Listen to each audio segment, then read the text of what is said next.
Welcome to ShiftWatch. I'm your host, Starbuck. In this episode, Sheila Tillich and I discuss the energetic urgencies I'm experiencing and what impact karma has on one's journey for an upcoming interview on her YouTube channel. Here's a few minutes from the second in a series of sessions we have planned. Next, what is the meaning behind the increased auroral activity? Well, they're among the signs of coming changes in Earth's environment. Then, Lisa is one of the tribe that reached out, and we discussed our service to others similarities playing out in sharing our extraordinary experiences with others. And finally, here is more life in Telos with Sheila Ducks, explaining the sources of light from crystals used in Telos.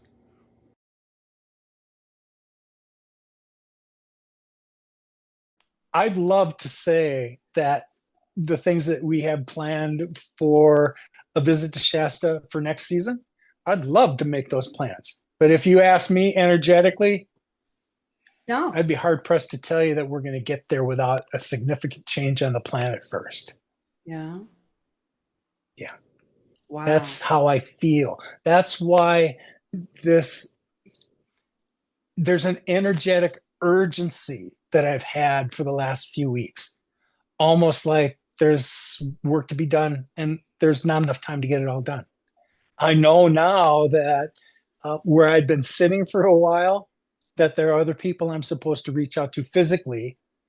And 2 weeks ago, it wasn't that. I thought I was going to go to Shasta and lots of people would commune with me there. No. The universe has different ideas for me, and I need to spread out and touch some other circles so that they can in turn touch them. Look, I'm like all the rest of you. It took me months to believe Telos was a real thing. It took the next few multidimensional experiences for me to understand what that was, and that, yes, it was in fact real. But it wasn't going to be a one and done with me either. I'm a freaking Capricorn and I'm a tough sell. I need to understand things to my degree of satisfaction to make sure that I believe it. Everything I put on the website was proof to me. It wasn't put out there to, illustrate some truth that I think all of you need to believe. No, these are mine. Here's how I drew my conclusions. And here, in every case, it made sense at the end. But a lot of this stuff, guys, was stuff I've never had any experiences with. When I talk about, light, and we'll get back to that, that's what the topic of all of this is about. If you want to see that energy coming at us and see it as light, that's exactly what it is. And we're adjusting ourselves to used to a spectrum of light that we had not, nor the earth had not experienced in the past. But it's for our benefit. There are, in fact, cellular changes that are taking place because this form isn't conducive to the next phase of Earth. She's at a different vibration, and we're already being changed at a cellular level to make this transition from carbon forms to crystalline. Crystalline, yep. Yes. Yep. You want to talk about karma? A lot of people say, no, I don't want to talk about karma. But what does that mean with this light frequency? It's like it's Well, it's a thing. I can tell you, karma's a thing. Mm-hmm. I'm not going to speak to your current condition of karma, but I will say this. You're going to need to achieve balance in order to get to the next level wherever you're going. So whatever that means for you, you're going to need to deal with those karmic records that you're holding. Now, I can give you some suggestions moving forward on some traps to avoid. And we all know what lessons are. We've signed up for lessons here to help the universe learn more about itself. That's really what we're doing here. I'm a spark of source. I've been dispatched here. Here's my soul contract. And in it, I got this lesson, this lesson, this lesson. These are the lessons I signed up for. I'm going to learn the lousy stuff. I'll learn the good stuff. But no one else is learning these things, and they're certainly not on my journey. When this is all done, I contribute that to the collective Akash, and everyone benefits from the crap I went through and all the wonderful things I experienced, just like yours. They were meant to be unique. So, there's one other piece that I had to read it. This Ascension Handbook that was put into my lap. This was in like the first part of it, and it talked about a trial. Well, here's what a trial is. A trial is when you insert yourself into somebody else's business without their invitation. You have just created a karmic cord, didn't you? They didn't invite it, and yet look what you did. You just created this thing that never should have existed. So it needs to be cut or dissolved in some way before that karmic balance is achieved. And so the more you're aware of that and the less you engage in that type of activity, just work on your own, tending to your own flame. And don't worry about what everybody else is doing. Now, what do you do about that karmic load that you got with people that I recognize I did that to, some cousin that's not with us anymore? How do I clear that up? Well, there still is a way to do that. If people understand what the Ho'oponopono prayer is, here's a wonderful way for you to relieve any karma that you've got and dissolve that karmic cord so that you can settle your own karma. That once that was put in perspective for me a while ago, it made me see people from an observer's perspective.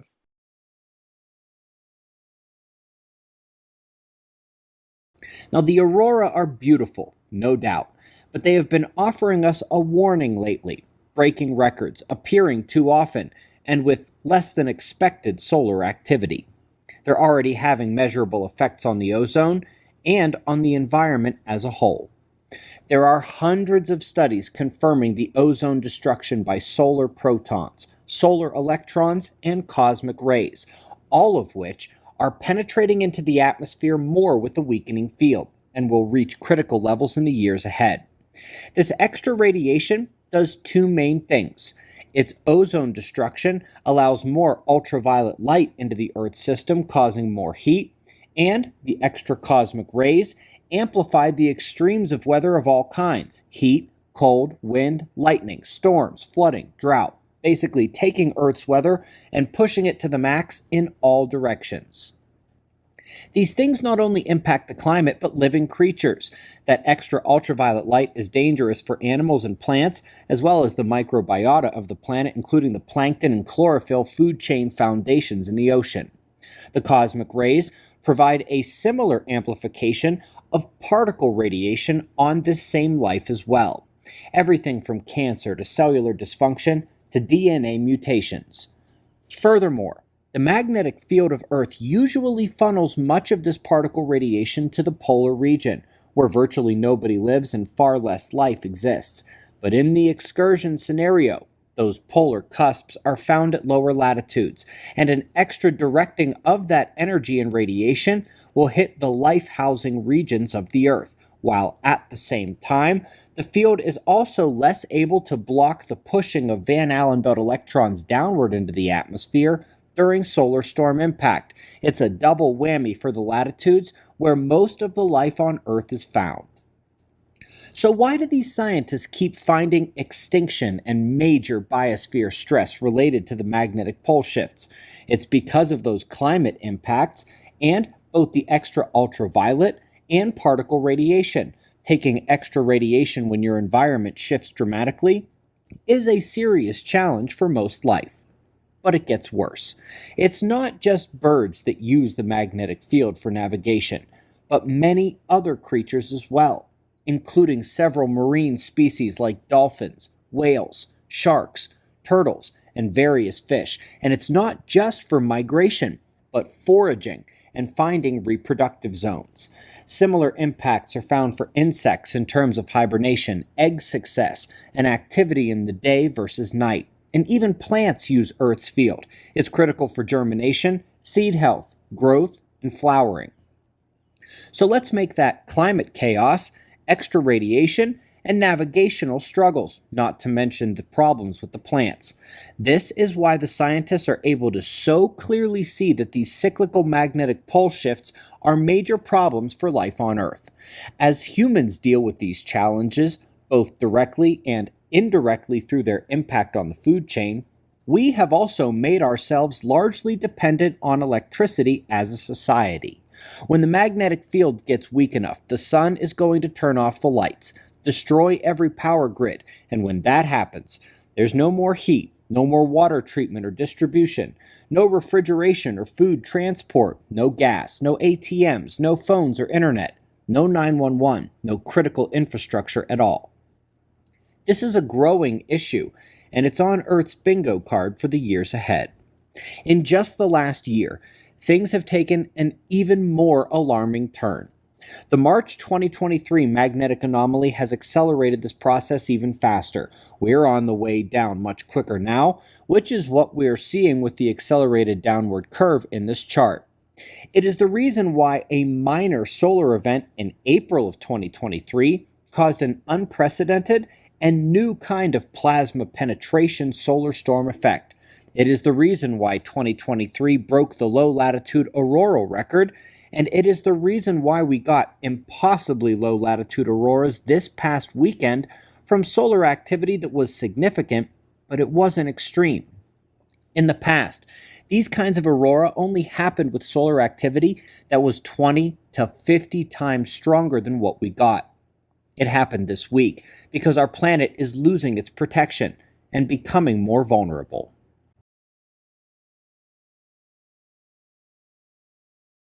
You and I are service to others beings. Okay. And there was a very specific reason why you and I filled the roles that we were supposed to. Never mind what we did or who our responsibilities were. We were supposed to be there to interact with millions over time, would you say? Yeah. Oh, yeah. I sat down with some friends years ago, and there were 6 general managers from hotels. And this came up. We were trying to figure out how many lives we've interacted with over the period of our properties, given, some of my hotels were 660 units. Yes. Some of them were smaller. How many people does that represent? And what was the purpose? Well, the purpose was so that they got used to me. They got used to you. And our demeanor was such that people just freaking gravitated to us. Yep. They might not even know or remember our name, but they remember seeing our face and whatever light it ignited. And that's what they carried away. Down the road, when you and I start to share extraordinary experiences that are outside of their realm of experience, they might just take it with a little more, yeah, that's probably true when it comes from people like us. That's why I think we were positioned where we were. That's exactly it. But let me see. I wrote a note about it. Just let's see about the hospitality. Like, yeah, I believe that we were both in. I mean, you in your industry and me in mine. So yeah, we could see all the people, and that way, if we had to speak about or give information to others, they would accept it from us or remember. We just vibrated the same way they did. When they looked at us, they remembered us. Yeah, I mean, I think it's going to be. I think it's definitely hard. Some people don't even know, I mean, are completely clueless and still in their other life. I listened to a video of you, and you were talking to, oh goodness, I don't remember her name, but in the video, something you talked about, which talking about people being able to get things in pictures, okay, show up for them. And also how, the beings and whatnot show up, and it's about your frequency and your consciousness. Well, I heard in the video you all talking to each other about, well, the people that can get them in the pictures, also their vibration is high and their consciousness is high. So I've been getting things in pictures since 2018, and they've been showing them to me. Like all of a sudden, like it'll just come up and I'm like, what is this? And I'll look at it and I'm like, oh, that's why I saved that. That's right. You documented that stuff like I did when some of the stuff just started coming to me. I tried to turn off trying to understand it because I couldn't. Right. And just thought to myself, just tuck it away. Mhm. Just tuck it away. And one day it's going to come to you and you'll understand what that download was. So it's just great. I'm thrilled. I'm glad it was me that you finally reached out to, because my juice is when one of the tribe shows up, realizes who they are, and starts to open up. They didn't do this with anybody else. Right. So No, I am an observer and recorder. I get to observe this. So you're here and you know that this is free from any kind of judgment. I want to hear what you have to say because it resonates with what I've got.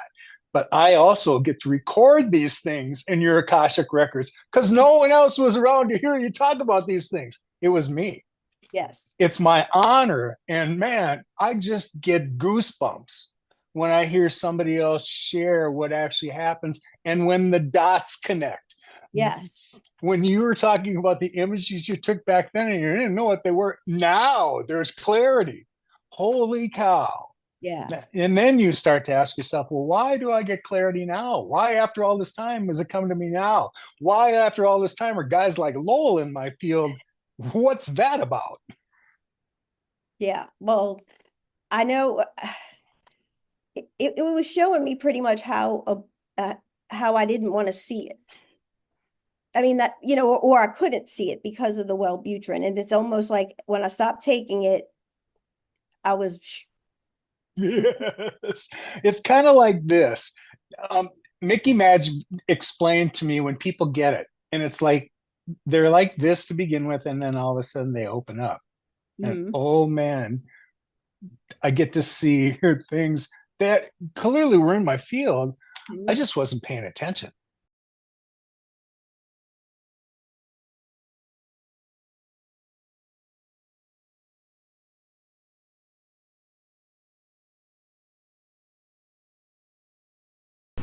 Many people have asked, how on earth can you live under the earth? Number one, what kind of light do you have? Or do you have light? Or are you mole people? Yes, we do have light. There is a process that a stone with a high crystalline content is fused with an electromagnetic force of energy. This infusion of energy, in essence, causes the crystalline matrix of the stone to create a polarity that allows the stone to pull in the even invisible rays and readmit them as visible light. And in essence, it becomes a small sun. Our main lighting structure throughout the city, as with the other subterranean cities, is produced by these stones.